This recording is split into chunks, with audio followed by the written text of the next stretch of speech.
नमस्कार, स्वागत है आप सभी का। देखो, अब तक हमने ज्योग्राफी क्या है ये समझा था। ज्योग्राफी के 3 पार्ट हमने जाने थे और सिंपली हमने बस अभी तक इंट्रोडक्शन किया है कि हमें इस चैप्टर में पढ़ना क्या है। अब तक हमने क्या पढ़ा कि भूगोल क्या है, भौतिक भूगोल क्या होता है और मानव भूगोल क्या होता है। अब हम पढ़ रहे थे मेन टॉपिक हमारा मानव भूगोल। मानव मतलब ह्यूमन, भूगोल मतलब ज्योग्राफी। ठीक है, तो ह्यूमन ज्योग्राफी यानी कि मानव भूगोल हम पढ़ रहे हैं इस चैप्टर में। ठीक है, यही हमारे मेन चैप्टर की थीम है। देखो, अब हमें पढ़ना है इस वीडियो में कि जो मानव भूगोल है उसके अलग अलग फीचर्स क्या हैं, यानी उसके पार्ट क्या हैं, यानी जो हम अब पढ़ेंगे वो किस किस एरिया में पढ़ेंगे। समझो इस चीज़ को। जैसे कि मैंने आपको बताया था कि मानव भूगोल में हम आदमी के बारे में या मानव के बारे में सारी चीज़ें पढ़ते हैं। उसका घर बार से लेकर, उसके परिवार से लेकर, उसके त्यौहार, उसका कल्चर, उसका रहन सहन, उसका खान पान, सब कुछ हम मानव भूगोल में पढ़ते हैं। मानव भूगोल की कुछ शाखाएं हैं, वो शाखाएं आपको याद रखनी है, यानी ब्रांचेस हैं उसकी अलग अलग। आप टाइप भी कह सकते हो उसे, ब्रांच भी कह सकते हो। हिंदी वाले बच्चे इसे शाखा भी कह सकते हो या प्रकार भी कह सकते हो। तो मानव भूगोल में हम किस किस चीज़ को पढ़ेंगे, कौन कौन सी ब्रांचेस को पढ़ेंगे, वही आज हम इस वीडियो में समझेंगे। सबसे पहली बिल्कुल सिंपल, कल्चरल जो ब्रांच है वो, यानी कि सांस्कृतिक भूगोल। मानव भूगोल में आदमी की सबसे मेन चीज़ क्या है, उसकी संस्कृति। तो जब हम अपनी ज्योग्राफी में आदमी के घर के बारे में, उसके परिवार के बारे में, उसके समाज के बारे में, ठीक है, उसकी सोसाइटी, उसके कल्चर, उसकी लैंग्वेज, ये सारी चीज़ें जब पढ़ते हैं तो वो कहलाता है सांस्कृतिक भूगोल। आपको याद रखना है कि हम किस एरिया में, किस डोमेन में कौन कौन सी चीज़ पढ़ेंगे। तो पहला पार्ट मैंने आपको बताया है मानव भूगोल का, वो है सांस्कृतिक भूगोल। क्या होता है संस्कृति में? घर, परिवार, रिश्ते नाते, ठीक है, और जहाँ पे वो आदमी रहते हैं, कैसी वो भाषा बोलते हैं, ये सारी चीज़ें हमारी सांस्कृतिक भूगोल में आती हैं। समझ गए?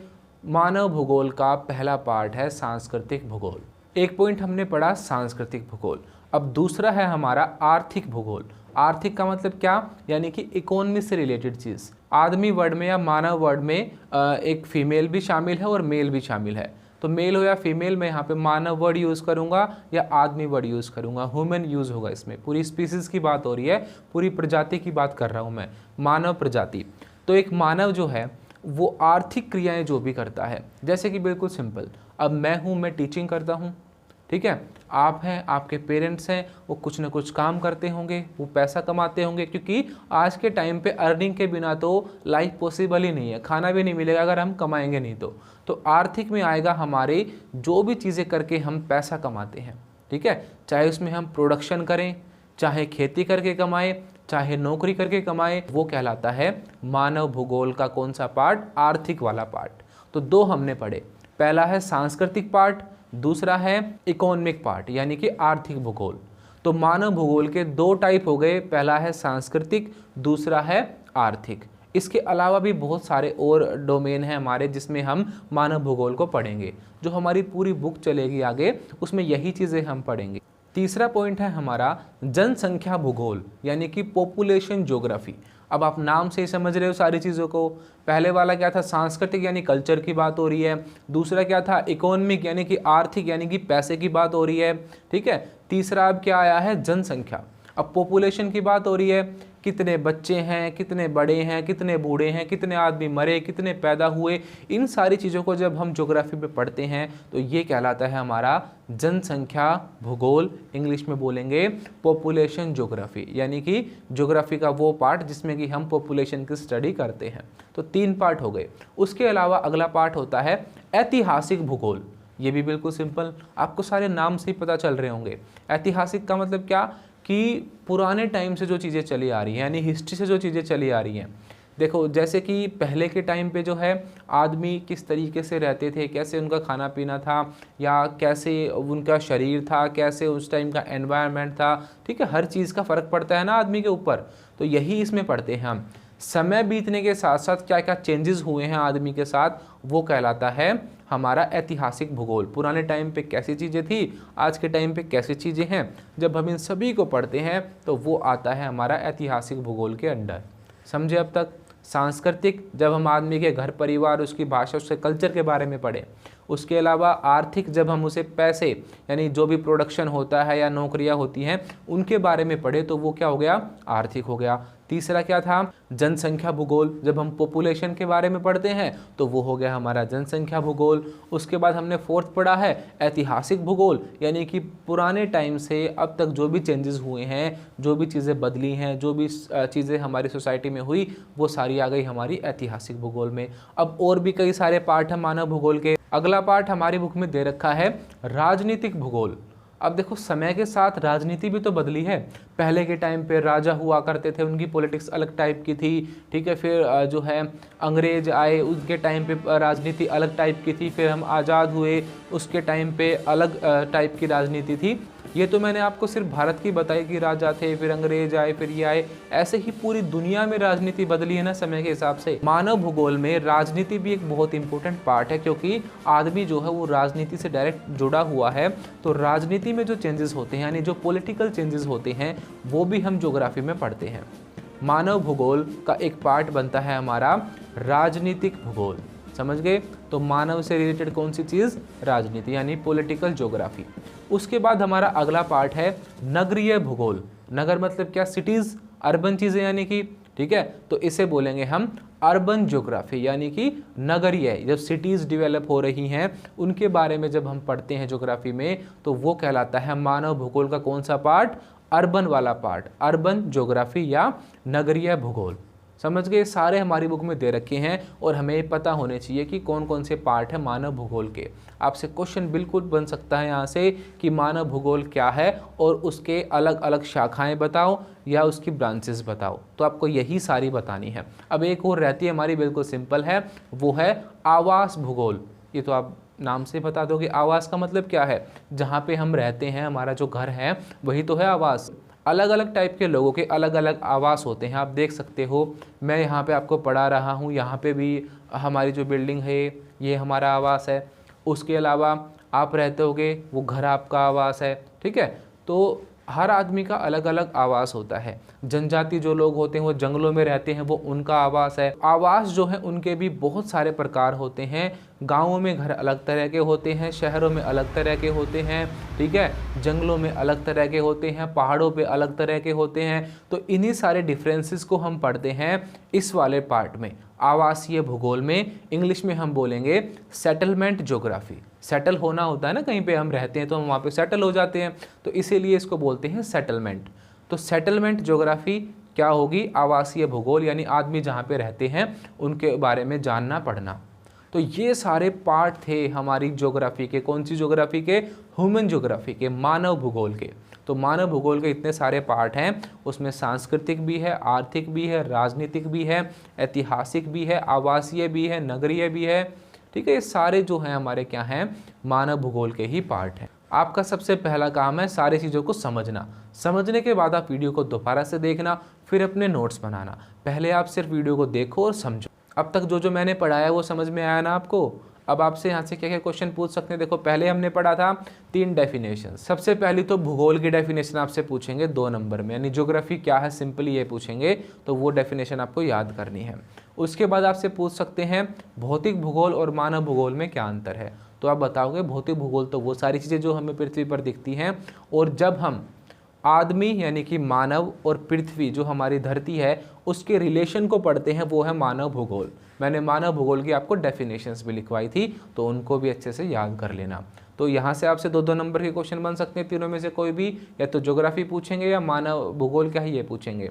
सबसे ज़्यादा चांसेस रहेंगे आपके मानव भूगोल क्या है ये पूछने के। पक्का आपसे अगर यहाँ से क्वेश्चन बनाएंगे ना वो, तो यही बनाएंगे कि बताओ भाई मानव भूगोल क्या है, या मानव भूगोल को परिभाषित करो, डिफाइन ह्यूमन ज्योग्राफी, ठीक है। फिर आपसे पूछ लेंगे कि उसकी अलग अलग ब्रांचेस क्या हैं वो बताओ, तो आपको ये सारी ब्रांचेस बतानी है। फिर अब देखो जो हमारा नेक्स्ट टॉपिक है बहुत ही इंपॉर्टेंट है। इसमें देखो आपको 2 वर्ड याद रखने अच्छे से। पहला वर्ड है मानव का प्रकृतिकरण, दूसरा है प्रकृति का मानवीकरण, humanization of nature, naturalization of human. ये 2 चीज़ आपको याद रखनी है। अब पहला देखो मानव का प्रकृतिकरण। जब हम इस दुनिया में आए थे, इस धरती पे जब हम आए थे तो क्या था, भगवान ने हमें मानव का प्रकृतिकरण करके भेजा था। यानी कि हम जो है, मानव जो है वो एनवायरनमेंट के, हमारे नेचुरल चीज़ों के हिसाब से ढले हुए थे। ठीक है, हम जो है पूरे तरीके से एनवायरनमेंट पे बेस्ड थे। तो हमारा क्या हो रखा था, मानव का प्रकृतिकरण हो रखा था। यानी आदमी को ऐसा बनाया था भगवान ने जो कि प्रकृति के साथ रहेगा, प्रकृति के अंदर ही रहेगा, प्रकृति को मानेगा, प्रकृति की पूजा करेगा, प्रकृति से डर के रहेगा। तो जो जैसे आज के टाइम पे आप जानवर देखते हो, आदमी भी तो पहले वैसे ही थे। तो वो क्या था, मानव का प्रकृतिकरण, यानी कि नेचुरलाइजेशन ऑफ ह्यूमन। यानी जब हम पैदा हुए या हम धरती पे आए तो भगवान ने हमें नेचर के साथ रहने के लिए भेजा था।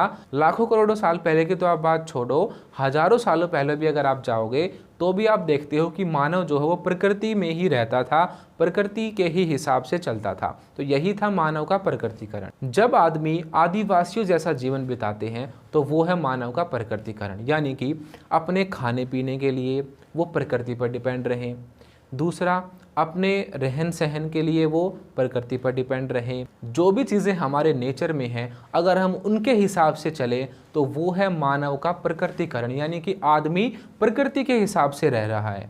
और दूसरा क्या है, प्रकृति का मानवीकरण। यानी कि जो हमारा एनवायरनमेंट है, हमारा नेचर है, उसका ह्यूमनाइजेशन करना, उसका मानवीकरण करना। आदमी ने जो जो नए नए आविष्कार किए, ठीक है, भगवान ने हमें जैसा बनाया था वैसे नहीं रहे हम, ये है प्रकृति का मानवीकरण। यानी कि प्रकृति के हिसाब से खुद नहीं ढले, प्रकृति को अपने हिसाब से ढाल दिया। भगवान ने हमारे लिए रहने के लिए पेड़ बनाए थे, ठीक है, नेचुरल चीज़ें बनाई थी, पेड़ों को ही काटा हमने सबसे पहले, तो प्रकृति का ही मानवीकरण कर दिया। ठीक है, किस हिसाब से बनाया गया था, हमें प्रकृति में रहते हैं जैसे कि आज जानवर रहते हैं वैसे ही तो हम बनाए थे। पर मानव जो है वो टिकने वाला आदमी तो है नहीं, ठीक है, प्रजाति ही अलग है, तो सोचती इतना है। तो सोच सोच के हमने जो नेचर में चेंजेस कर दिए ना, वही कहलाता है प्रकृति का मानवीकरण। तो जितनी भी चीज़ें हमने प्रकृति में बदल दी, जैसे कि हमें जंगलों में रहने के लिए बोला था, हमने जंगलों को साफ करके वहाँ पे खेती करी, वहाँ पे अपने घर बना लिए, ठीक है, तो पेड़ों को ही काट दिया। तो ये किसका पार्ट है, ये प्रकृति का मानवीकरण हो रहा है। दूसरा, हमें क्या क्या बना लिया आप यहाँ पे देख सकते हो। ऐसे कपड़ों में भेजा था भगवान ने हमें, कोट पहन के बैठे हैं आज, बताओ। ठीक है, हम कैसे आए थे, ठीक है, ज़्यादा से ज़्यादा हम पत्ते वगैरह पहनते थे, जंगलों में रहते थे, शिकार करते थे, सारी नेचुरल चीज़ों पे डिपेंड थे। ठीक है, तो अब ऐसा नहीं है। अब तो खाने पीने की भी इतनी चीज़ें बना ली हमने, पता नहीं क्या क्या इन्वेंट कर दिया, आग की खोज की, फिर पता नहीं इतने टाइप से भोजन पका रहे हैं आजकल। तो पकाने के भी इतने तरीके आ गए। आग की खोज तो आप छोड़ो, कोई ओवन में खाना बना रहा है, ठीक है, कोई जो है बॉईल करके बनाता है, कोई किसी चीज़ में बनाता है, कोई गैस पे बनाता है। तो इतने सारे तरीके आदमी ने खोज दिए कि जो प्रकृति की नेचुरल चीज़ें थी उनको बिल्कुल बदल दिया।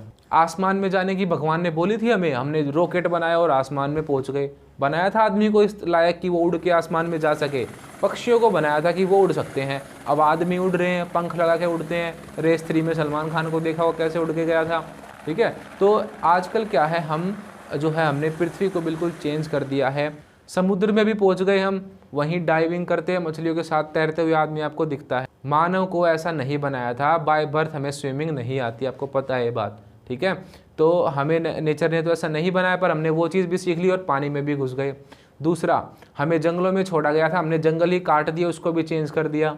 उसके अलावा हमें आसमान में जाने के लिए प्रकृति ने बनाया नहीं था, वहाँ भी पहुँच गए। हम चांद पे पहुँच गए। तो आज के टाइम पे दुनिया में कोई भी ऐसी चीज़ नहीं है जो आदमी ने छेड़ के ना देखी और उसमें चेंज ना किए हों। तो जो जो चेंजेस हमने प्रकृति में किए वही कहलाया हमारा प्रकृति का मानवीकरण। ठीक है, नेचर का ह्यूमनाइजेशन। तो ह्यूमनाइजेशन ऑफ नेचर का मतलब है आदमी ने जो अपने हिसाब से नेचर में चेंजेस कर दिए। ठीक है, तो अब इसको आप डिफाइन करना आएगा आपके एग्जाम में कि प्रकृति का मानवीकरण क्या है और मानव का प्रकृतिकरण क्या है। मानव का प्रकृतिकरण क्या है ये समझो पहले। सबसे पहली बात, इसका मतलब ये है कि मानव प्रकृति का दास है, यानी कि जो प्रकृति है वही सबसे बड़ी चीज़ है, आदमी उसका क्या है, दास है। ठीक है, पहला पॉइंट ये बनाओगे आप। दूसरी बात आप ये बताओगे कि मानव जो है वो प्रकृति की प्रचंडता, यानी कि उसके क्रोध से, यानी जब बिजली कड़कती है, बाढ़ आती है, भूकंप आते हैं, इन चीज़ों से डरता था, यानी उसकी प्रचंडता से डरता था और उसकी पूजा करता था। पहले के टाइम की बातें बतानी है आपको इसमें। तो जो आदिवासी लाइफ है वो तो क्या थी, मानव का प्रकृतिकरण है। वो आज भी लोग ऐसे रहते हैं जो आदिवासी लाइफ जीते हैं, जंगलों में रहते हैं, शिकार करते हैं, वहीं पे अपना खाना पीना जो मिल जाए वो उगाते हैं, वही खाते हैं। तो ये क्या है, मानव का प्रकृतिकरण है, यानी कि आदमी जो है वो प्रकृति के हिसाब से रह रहा है। मानव का प्रकृतिकरण में आपको ये बातें लिखनी है सारी कि आदमी बिल्कुल प्रकृति के नेचर के हिसाब से रह रहा है। क्या बताओगे आप, मानव प्रकृति का दास है, उसकी प्रचंडता से वो डरता था, ठीक है, उसकी वो पूजा करता था और प्रकृति को ही सब कुछ मानता था। अपने खाने पीने के लिए, अपने रहन सहन के लिए पृथ्वी पर ही या नेचर पर ही डिपेंड था, ठीक है। ये तो थी मानव का प्रकृतिकरण। अब दूसरा बात क्या आई है, प्रकृति का मानवीकरण, यानी कि नेचर को ही बदल दिया। तो जो भी चीज़ें आदमी ने नेचर में चेंज कर दी वो आप इसमें बताओगे। तो इसमें आप बताओगे कि मानव प्रकृति का दास नहीं है, वो तो अब क्या कर रहा है, प्रकृति को ही अपना दास बनाने की सोच रहा है। अब इलोन मस्क जैसे आदमी मंगल ग्रह पे टूरिज्म भेजने की सोच रहे हैं और ये चीज़ें हो भी जाएंगी आने वाले टाइम पे। तो ये सोचा था कभी, भगवान ने भी नहीं सोचा होगा कि आदमी इतना दिमाग चलाएगा अपना, ठीक है। तो हम कहाँ पहुँच रहे हैं, मंगल ग्रह तक, चांद तक पहुँच गए। तो ये सारी चीज़ें क्या हैं, ये हैं प्रकृति का मानवीकरण। हमने नेचर में चेंज जो भी किए, मानव प्रकृति का दास नहीं रहा, ठीक है, उसका गुलाम नहीं रहा, उसने उसमें जो भी बदलाव कर दिए, सारी चीज़ों को बदल दिया, जंगलों को काट दिया, ठीक है, शिकार जो पशुपालन इन चीज़ों से हटके नए नए तरीके खोज लिए, ठीक है, नई नई आर्थिक चीज़ें शुरू कर दी, यानी कि नई नई तरीके से वो काम करने लगा, नौकरियां करने लगा, सोसाइटी में रहने लगा, अपने घर बनाए, ठीक है, जंगलों को साफ़ किया, जो भी नए नए चेंजेस किए, नए नए इनोवेशन किए, इतनी सारी टेक्नोलॉजी लेकर आए, ठीक है, फ़ोन बना दिया, इंटरनेट बना दिया, जो भी नेचर में नहीं थी, जो आदमी ने खुद करी, उसने क्या कर दिया, प्रकृति का मानवीकरण कर दिया। भगवान ने क्या करके भेजा था, मानव का प्रकृतिकरण करके भेजा था, नेचुरलाइजेशन ऑफ ह्यूमन करके भेजा था। ह्यूमन ने क्या कर दिया, ह्यूमनाइजेशन ऑफ नेचर कर दिया। तो दो चीज़ें थी ये, आप समझ गए ना, कि मानव का प्रकृतिकरण का मतलब है जब हम नेचर के हिसाब से आदिवासी स्टाइल में, जैसे हम लाखों हजारों साल पहले रहते थे उस हिसाब से रहें, जंगलों में रहें, जंगली भोजन लें, शिकार करें, ठीक है, उसी हिसाब से खाएं पिए, जो नेचर में चीज़ें थी वही करें, तो वो क्या है, मानव का प्रकृतिकरण है, यानी मानव प्रकृति का दास है। वो प्रकृति की पूजा करता था, प्रकृति को ही सब कुछ मानता था, प्रकृति से डरता भी था, उसे ये पता नहीं था भूकंप आ गया क्या हो गया, वो ऐसे मानते थे कि हमारी धरती हमसे नाराज़ हो गई है, हाथ जोड़ते थे, पूजा करते थे। तो ये सारी चीज़ें क्या हैं, मानव का प्रकृतिकरण। अब आदमी इतना तेज हो चुका है, भूकंप आने से 4-4 दिन पहले ही बता देता है, बारिश होने से पहले ही बता देते हैं कि भैया इस दिन बारिश होगी, इस दिन ये होगा। तो प्रकृति का ही क्या कर दिया, मानवीकरण, अपने हिसाब से चला रहे हैं प्रकृति को।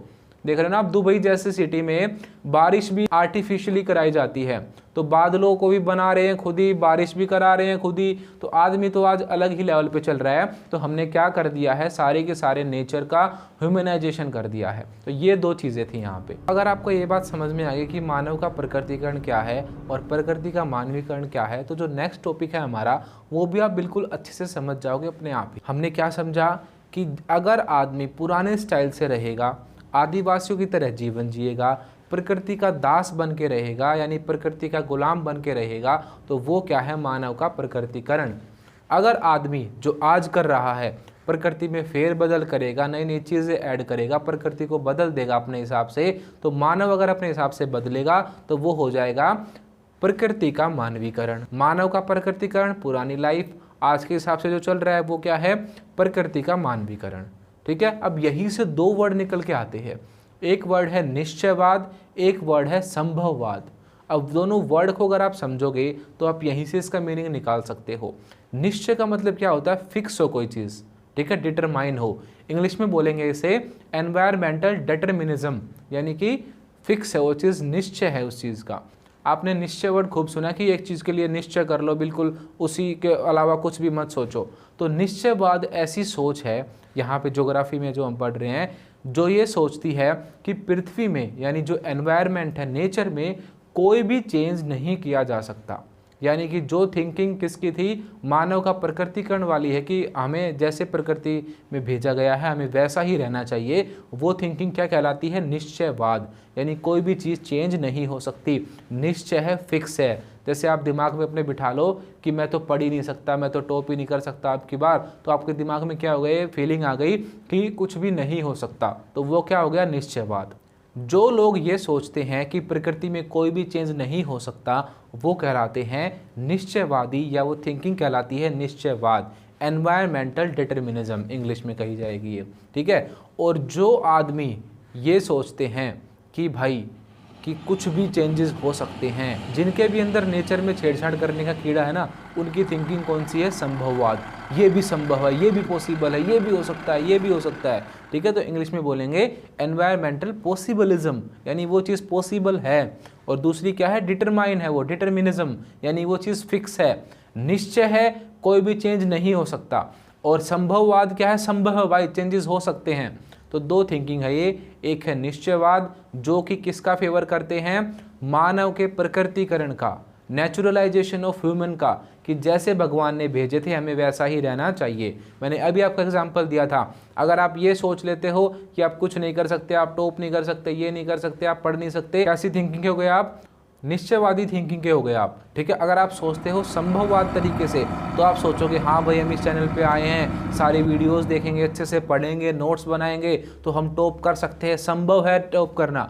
ये थिंकिंग है पॉसिबलिज्म, संभववाद, चीज़ें संभव हैं, हो सकती हैं, बिल्कुल कर सकते हो आप टॉप, ठीक है। तो दो तरह की थिंकिंग है, एक है निश्चयवादी जो ये मानते हैं कि कोई भी चेंज नहीं हो सकता, एक है संभववादी जो ये मानते हैं कि हर चीज़ संभव है, एनवायरनमेंट में, नेचर में, धरती में बहुत सारे चेंजेस हो सकते हैं। और इसी सोच के दम पर नए नए इनोवेशन हुए हैं, जो भी आज तक आदमी ने तरक्की करी है इस संभववाद वाली सोच के हिसाब से ही करी है।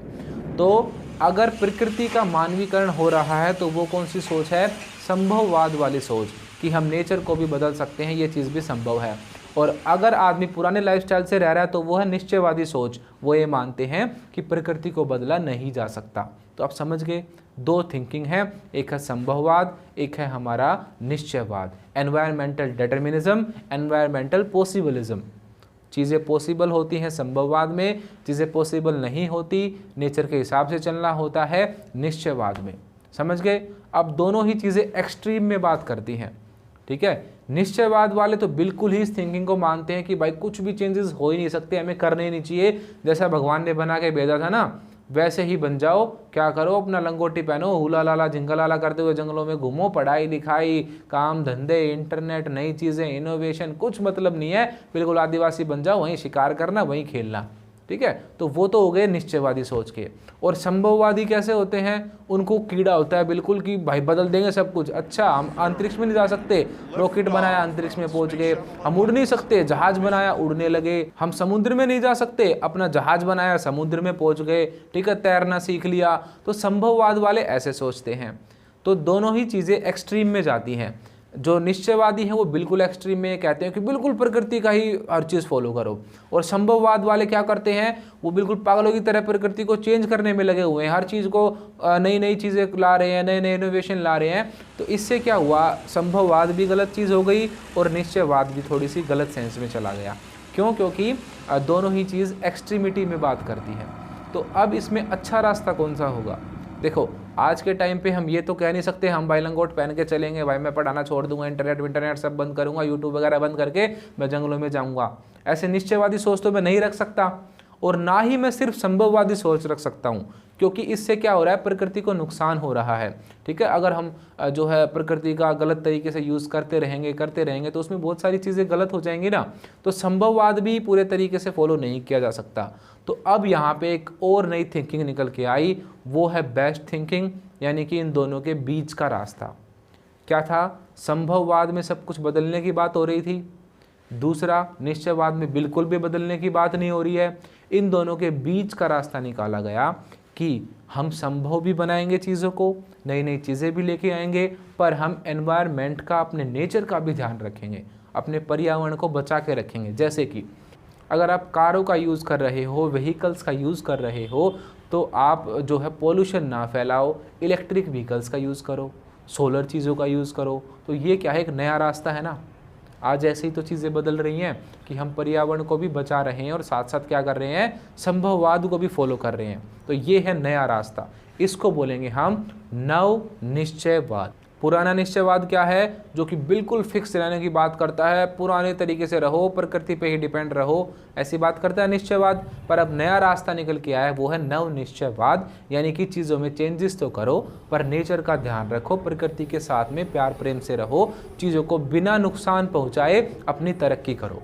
इसे बोलते हैं स्टॉप एंड गो, यानी कि रुको जरा, सब्र करो, रुको, ठहरो, ठीक है, चीज़ों को समझो, नेचर के हिसाब से चलाओ और फिर आगे बढ़ो।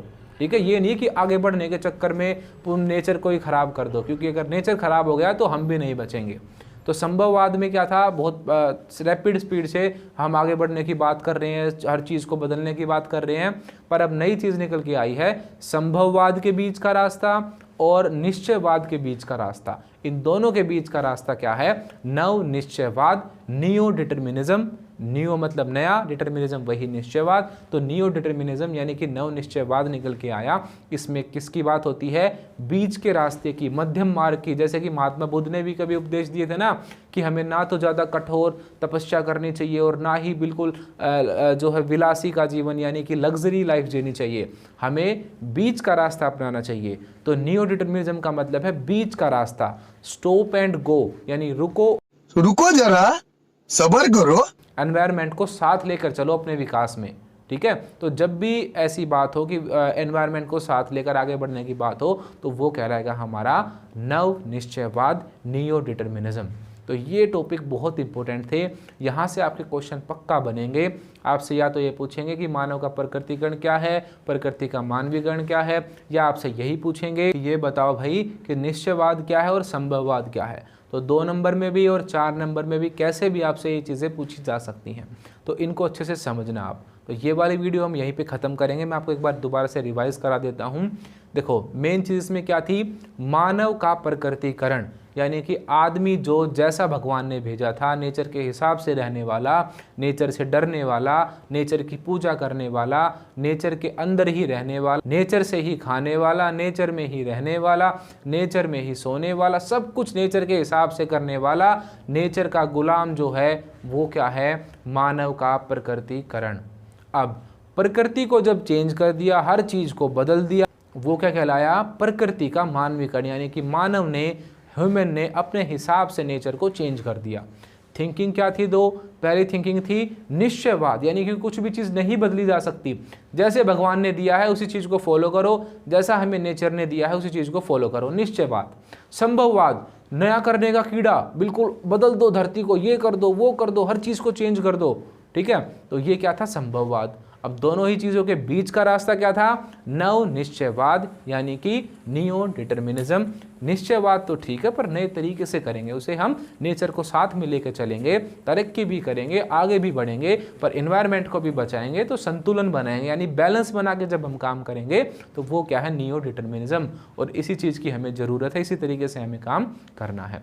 तो अब आप ज्योग्राफी जब आगे पढ़ोगे तो एक वर्ड और आता है आपका बार बार, वो है सस्टेनेबल डेवलपमेंट, यानी कि सतत पोषणीय विकास। हिंदी में बोलेंगे उसे सतत पोषणीय विकास, इंग्लिश में बोलेंगे सस्टेनेबल डेवलपमेंट। डेवलपमेंट मतलब विकास, सस्टेनेबल का मतलब है रुको जरा, सब्र करो, बीच का रास्ता अपनाकर विकास करना, प्रकृति को नुकसान पहुंचाए बिना विकास करना। समझ गए? तो नियो डिटर्मिनिज्म में हम क्या करते हैं? प्रकृति को नुकसान पहुंचाए बिना क्या करते हैं? अपना विकास करते हैं। समझ के दोनों टॉपिक अच्छे से आपको वीडियो समझ में आई? अगर आपको वीडियो अच्छी लगी, वीडियो को आप लाइक करो, चैनल को सब्सक्राइब करो और हमें कमेंट सेक्शन में ज़रूर बताना आपको वीडियो कैसी लगी है।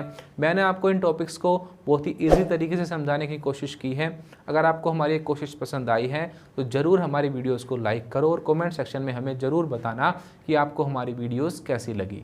अगर आपको ज्योग्राफी के हैंड रिटन नोट्स पीडीएफ चाहिए तो हमें इस नंबर पर व्हाट्सएप करें। आपको सिंपली इस पर 12th ज्योग्राफी नोट्स लिख के मैसेज सेंड करना है। आपको नोट्स बहुत ही नॉमिनल प्राइजेस पर मिल जाएंगे।